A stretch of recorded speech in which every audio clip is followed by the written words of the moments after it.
Across a galaxy that hums like a living engine, there was once a being who didn't quite fit the rhythm. Dr. Flash wasn't born the way most heroes are. He arrived.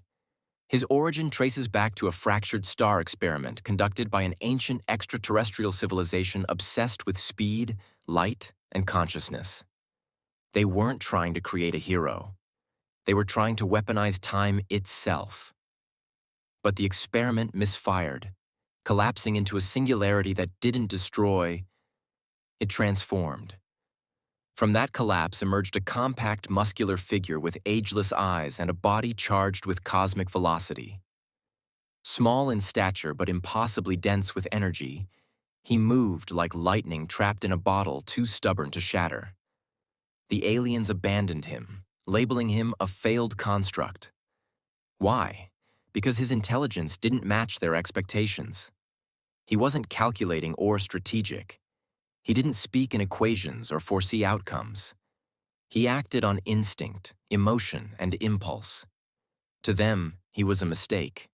To the universe, he was something else entirely.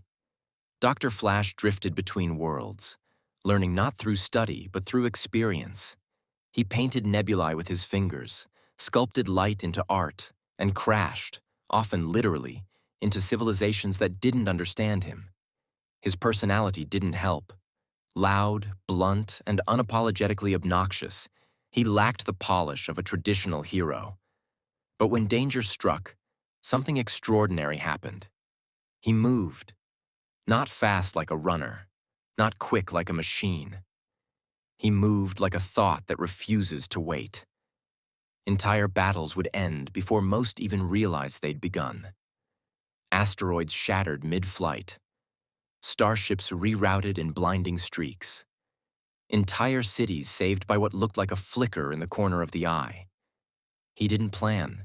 He reacted. And somehow, it worked. Still, beneath the chaotic brilliance, there was a question that followed him like a shadow. Was he truly a hero?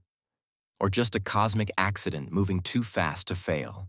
Dr. Flash didn't understand strategy, but he understood feeling. That became his compass. Settling, if you could call it that, on a drifting galactic hub known for its artists and wanderers, he adopted a strange day job. Painter. Not for money, not for fame, but because it slowed him down just enough to exist in the moment. His artwork was chaotic, explosive, and strangely beautiful. Swirls of starlight, violent streaks of color, entire galaxies smeared across canvases like emotional fingerprints. Critics called it primitive. Others called it genius. Dr. Flash didn't care. He painted what he felt, and what he felt was everything. Despite his average physical strength, his speed made him unstoppable in ways no brute force ever could. He couldn't lift planets or crush stars, but he could be everywhere at once when it mattered. Fires extinguished before they spread. Lives saved before they were lost.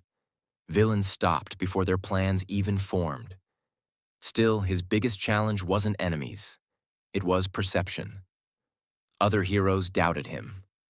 His lack of discipline, his impulsive nature, his tendency to shout mid-rescue or insult villains with reckless humor. He didn't fit the image of a perfect protector. But perfection was never his purpose. One defining moment changed everything. A collapsing star threatened an entire inhabited system.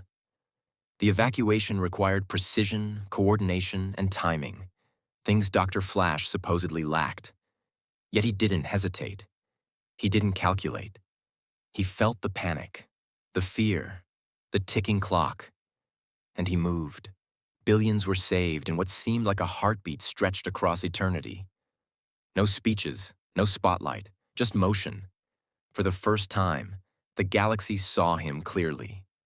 Not as a failed experiment, not as a loud, chaotic anomaly, but as something rarer. A hero who didn't think his way to greatness. He felt his way there and outran doubt itself.